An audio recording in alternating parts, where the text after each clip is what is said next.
the mighty and resilient Merrimack River, carving through the communities of our great region. My name is Linda Lorden, proud president of Merrimack County Savings Bank, and like the river that serves as our namesake, we're a constant yet ever-changing presence. Because to us, it's bigger than banking. It's about powering communities and putting people first. It's about knowing where you came from and where you're going. That's Merrimack style. Visit us at themerrimack.com. The Agile brand.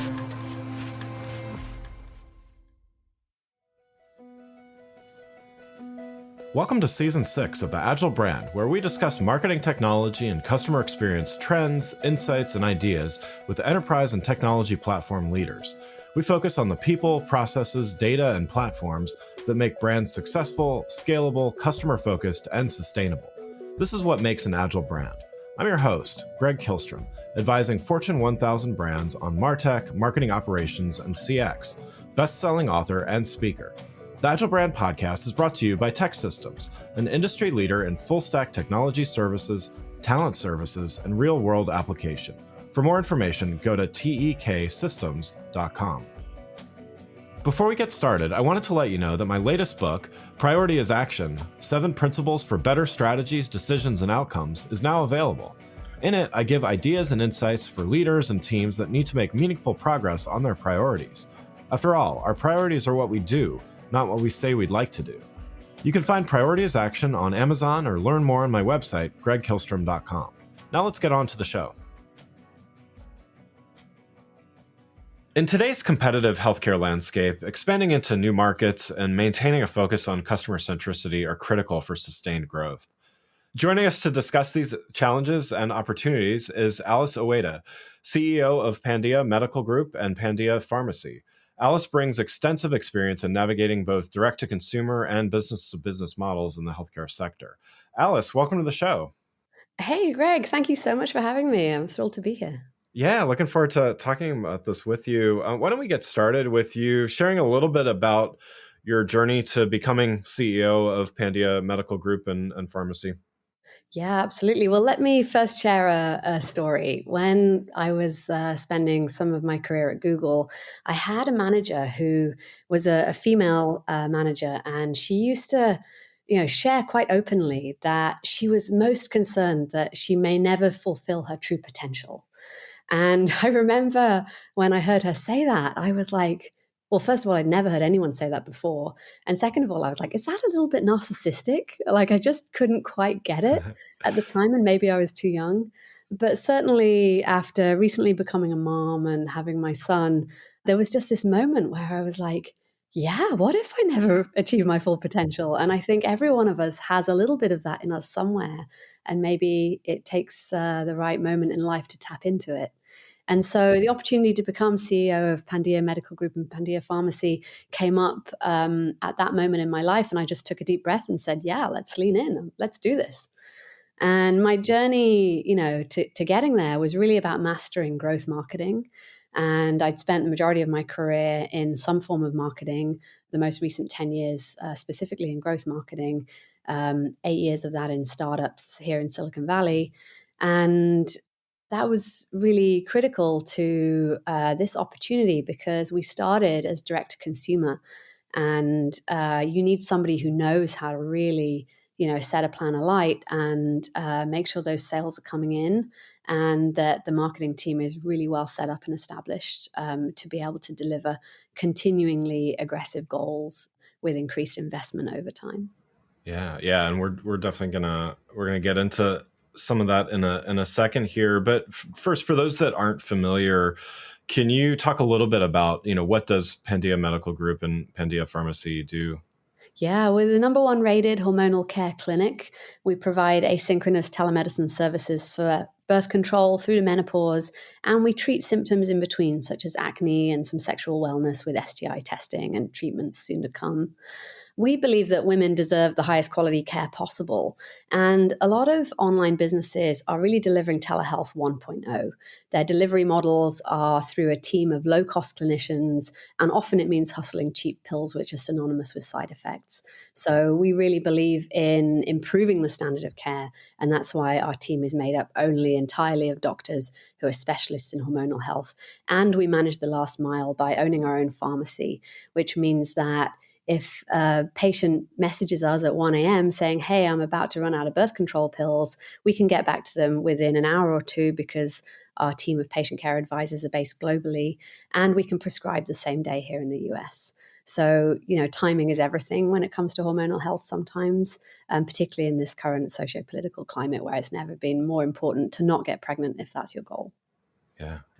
Great. Well, yeah, let's dive in here then. And we're going to start by talking about exploring new markets. And as you mentioned in your intro, I always think it's interesting when CEOs come from that marketing background. I think that's certainly a trend I'm seeing as well in the in several industries. But so definitely looking forward to talking about this. So exploring D2C, B2B, B2B2C. We'll talk a little bit about all of this. So, let's start with the direct to consumer or DTC market. So, could you explain a little bit about how Pandia Medical Group and Pharmacy approach the DTC market, and what unique challenges and opportunities does this model present? Yeah. So, first of all, in terms of opportunities, I think it allows you to do your best work. It really requires a very well rounded brand and a complete marketing strategy across organic and paid techniques. I think it's everything from, smart use of data with audience lists and remarketing, also storytelling. So, making sure it's full funnel. Approach to content, and you've got things covering the top, the middle, and the lower part of the funnel. Sometimes it's about discounting as well. And it's really how you put all of that together that really makes an impact. So, for example, for us, 40% of new patients come from organic channels, which are for us SEO, email, lifecycle, and patient-to-patient referrals, which are really strong. And then the other 60% of that balance is paid advertising. And one thing we've really learned on the journey is that when it comes to content, your content really needs to have a point of view to help your brand differentiate. And we're really lucky that our Chief Medical Officer, Dr. Sophia Yen, is a passionate advocate and influencer for reproductive rights. So having her as part of the team means that she has a really clear perspective for things like the O pill, which is the first birth control pill over the counter, and how that can work in complement with telehealth services like ours. And so it just means you've got this endless opportunity to create really standout content, from webinars, downloadable guides, everything that you can do to create as much first-party data as you can, and then measuring how that data transitions into patients over time. Yeah. And then you mentioned challenges. I Yeah. wanted to Yeah. make sure I covered that one because it's not all rosy. Right. Direct to consumer requires a lot of dollars. I mean, really, you need a heavy investment and a big marketing budget. And of course, if you don't have, and that's to win, to be the number one or two in your industry. But if you don't have that, there's an awful long way you can go with great content and organic with a little bit of paid thrown in. Yeah. And so, as you said, direct to consumer, not easy on its own. Certainly there's lots of opportunities, but lots of strategy and work that needs to be done. But that's not the only approach that you're taking. So, you're also B2B and B2B2C as well. So how do these differ from your direct to consumer? I mean, there's some obvious things here, but also just, how do you approach them in a different way than direct to consumer? And, what adjustments do you need to make to succeed in those areas plus D2C? Yeah, it definitely gets complicated when you throw those in. Right. And in the healthcare industry, it's very necessary. So, I was really lucky to lead growth at 3 different startups in the Series B space of funding before this opportunity. And so I've seen all of these models a number of times over. And for B2B, I think the main difference is really that you need a strategy at every stage in the sales process. And so similar to the direct consumer space, where we think about, from top of funnel all the way through to the lower funnel techniques. We need to apply the same rigor to every stage in the sales process.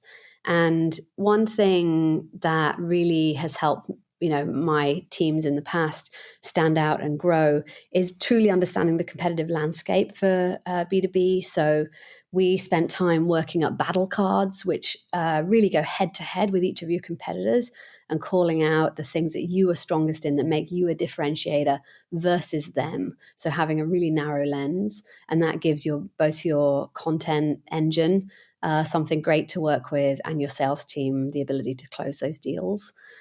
The other things that I've seen be really valuable in B2B is an events program. I think it's really important to be out there meeting your customer. Sometimes that can, again, require medium investment. So we've run programs in the past that required $1 million a year to show up at conferences and make sure you've thought through all of the different touch points, from what collateral they can pick up when they have an engagement with one of your team, how you capture their data digitally, and then continue having the conversation online from that point forwards. And then it's always helpful to have that human touch point. So I really believe in a sales development program where you can have some great marketing campaigns, but it's important to try and get that person on the phone or get hold of them by email or LinkedIn message or SMS to keep that conversation alive and make sure that a human is really understanding their challenges and the things that they're looking for and helping them solve them. Yeah. And then when it comes to B2B2C, I would say here, having a really deep partnership with whomever is paying for your services is critical. So, we've seen success with having a sponsor and a champion within the business. So, for example, if we're talking about an employer, which in healthcare, it's fairly typical that you would sell your services as a benefit and be enrolling the employees of that business, then you need somebody who can help you break open access to indirect channels that you don't have direct control over. So that could be their intranet and canteens, TV screens in reception, as well as digital campaigns such as email and SMS. Yeah, and to dive into that B2B2C a little bit more, particularly interested with that. It seems complex, versus just the amount of letters and numbers in it alone. But we had a show a little bit ago talking about this more in the retail space. So, different industry, but still talking about some of the challenges. Anything particularly challenging about B2B2C, and are there things that you kind of need to have in place to do that well? Yeah, I do think it's one of the hardest marketing challenges I have ever faced in my career. And that's because it's this really special set of circumstances that requires some traditional approaches, but also, clever use of data and the most innovative tech stack and, all of the best things that we like to do in growth marketing. And so for me, it always comes back to understanding your audience. And I can give you an example here. When I worked for a startup that was offering a benefit for metabolic health services, and this was really dietitian counseling via telehealth. We had engaged a customer who was in logistics, and they had about 25,000 employees across the country, of which 50% were truckers. And you typically find that instances of diabetes, for example, can be really high in blue collar communities. And so this was a great opportunity for us. It really was one of the best opportunities in our sales pipeline. And when it became a real customer, it was really exciting for the marketing team, but it required us to think completely differently about how we would normally approach this challenge. So we learned through a lot of trial and error that you certainly can't send a direct mail during open enrollment season to somebody's home, because truckers are very rarely at home. They're busy night and day traveling across the country, often with, one piece of tech that they rely heavily on, maybe two. So it might be a phone and an iPad, or a phone and some kind of tablet. And we found that it was really all about mobile optimized email. It definitely, desktop was not relevant here in most cases. And then SMS. And the tricky thing about SMS is you need the right legal approvals to make sure that you're using it in the right way. And so what mattered here is how the data had been captured by the employer in order for us to use it for this purpose. And we had a very small set of data where it had been acquired with the right permissions, and it allowed us to do some really effective campaigns. But we certainly needed to push beyond that in order to achieve our enrollment goals. And then what we learned from that, and what I've continued to apply in my career, is to make sure there's a step in the sales process for securing access to the right data. And what I mean by that is not when the deal is done, when you're in the agreement phase and you're drafting an agreement with your customer, to make sure that there is a step that says, hey, we need to pull in someone from the marketing team and ask them what they need to be successful to enroll this population. And make sure that that is firmly part of the agreement, and that the customer understands why we're asking for that and how we're going to use it. And those are two really critical elements. Switching gears a little bit here, I want to talk about another topic, staying customer centric and with your experience in growth marketing. And as we all know, maintaining a focus on the customer is critical, especially when you're expanding, whether that's, as a startup, even as an existing company. So I want to talk a little bit about that part of things, and things like customer profitability, improving customer lifetime value, or CLV. So growth marketing is a term, it's certainly used a lot lately. When it's maybe one of those buzzwords that doesn't make it not powerful, but it's certainly being used a lot. But it's also something that a lot of companies are utilizing. So, can you talk about, and I know you touched on this a little bit earlier, but, talk a little bit more about how does Pandia Pharmacy and Medical Group look at growth marketing? What's the approach there? Yeah, thanks for the question. I mean, what it's meant to me, what it has become to mean over many years, is obsess about the data. Just always listen to what the data is telling you. Make sure you're measuring the right things. Make sure you're looking at it often enough. It's so easy to get busy in meetings and not understand the roles and responsibilities of each member of the team. Who is responsible for looking at which data, and to try to set up the right behaviors so that they're looking at it as frequently as possible. So really, traditionally, it's been thought of as growth rates. So instead of just looking at like, hey, we got 1,000 new customers last month, you're looking at the enrollment rate and how much did it grow by, or your conversion rate on site, and how much did that rate grow or decline by. And so, data is definitely the obvious answer. But what I've also found to be helpful is looking at top line metrics as well as growth rates, and so that you are really seeing the full picture. So, we obsess over traffic and leads in terms of just pure volume, as well as growth rates such as conversion rates and enrollment rates.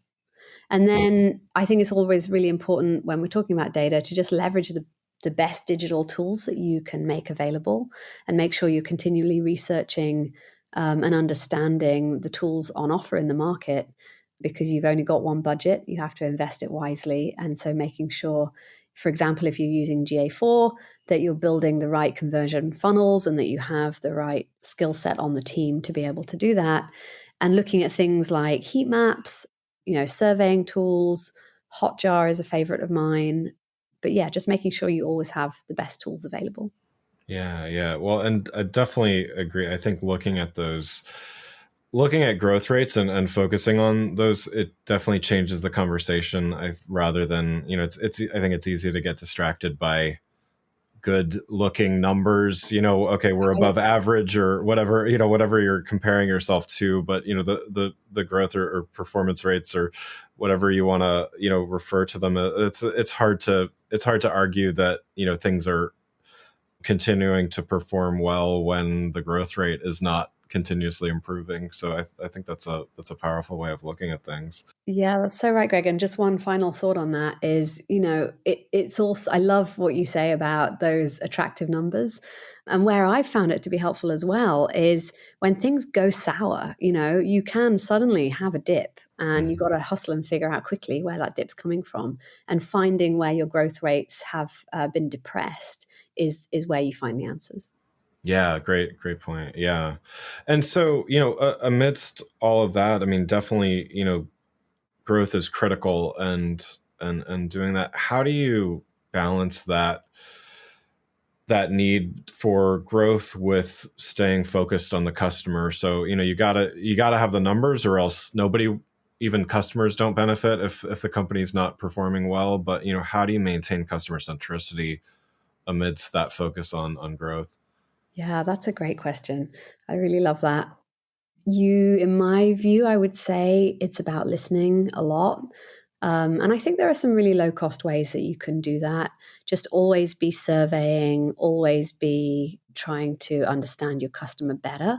And it's a bit like peeling back layers of the onion and adding flavors into your customer profiling. So, for example, right now we have a renewal survey running to help us understand why customers, love us so much that they want to sign up for another year, but also understanding if they're not signing up again, why that is and where the gaps are. Plus, just keeping a real close eye on the competitive landscape. I think that helps a lot. And it's easy to do. You've got so many touch points from socials, making sure, for example, that you're constantly checking your competitors' socials and seeing what are they launching, what are they talking about, using advisors wherever possible or mentors who might have some knowledge of your competitors. Often, people tend to center their careers in one industry and one particular topic. And so it might be that when they're later in their career and they're becoming advisors on the board, or they want to mentor younger people in the team, then they have some really deep knowledge across the industry. And then for where the leadership team of your competitors show up. So events, webinars, every opportunity you get to hear them speak, I think is valuable to help you understand the market better. Yeah, that's interesting. So, could you share maybe some ideas or strategies, approaches that have helped improve that customer value and profitability while maintaining your customer centricity at Pandia? Yeah, that's a really crucial question because, as you say, those numbers only get bigger, Right, those vanity ones, right. and you need to figure out your strategy for how you're going to keep growing year after year. And so for us, it's been about cross-selling products Mm. and understanding the needs of our customers. And so, for example, we started out in birth control and very quickly realized that the most common side effect of having an imbalance in hormones is acne. And as well, we had quite a young customer base. And so it's more typical in your earlier years, in your 20s and 30s. So we figured out how to stand up a really seamless way of prescribing medications for acne that was very complementary. And so we did that by cross-selling in a few different areas. So first of all, in the product experience, finding the right touch points when someone is most receptive and already in the consideration mindset for your brand. And then also newsletters, having, the right modules, having dynamic email modules that can just plug into different campaigns. I've seen that be really, really successful. So having like a machine learning program that sits in the background and says like, hey, if a campaign is going out to this demographic of customers, then here's the top 3 products that we could cross-sell to them. Yeah, that's great. Well, Alice, as we wrap up here, want to talk a little bit about your vision for the future here, and what emerging trends or technologies do you think will be playing a role in shaping not only Pandia Medical Group and Pandia Pharmacy, but also your industry in the coming years? Yeah, awesome. So for us, I think consumer trends are providing asynchronous telemedicine for specialty care. We've seen a lot of telemedicine for, primary care, coughs, colds, and flu, but we're really starting to understand the value of this modality for things like psychiatry, menopause, which is one of the services that we offer. And asynchronous just means you're not on a phone call or a video chat with a doctor, but you're just filling out a questionnaire, providing some data, and the doctor is reviewing that information and writing a prescription for you. So this asynchronous mode can be really effective where it's difficult to have conversations in person. And that might be things like sexual health. It might be things around depression. And I think there's tons of areas that we've really yet to explore the value of it for.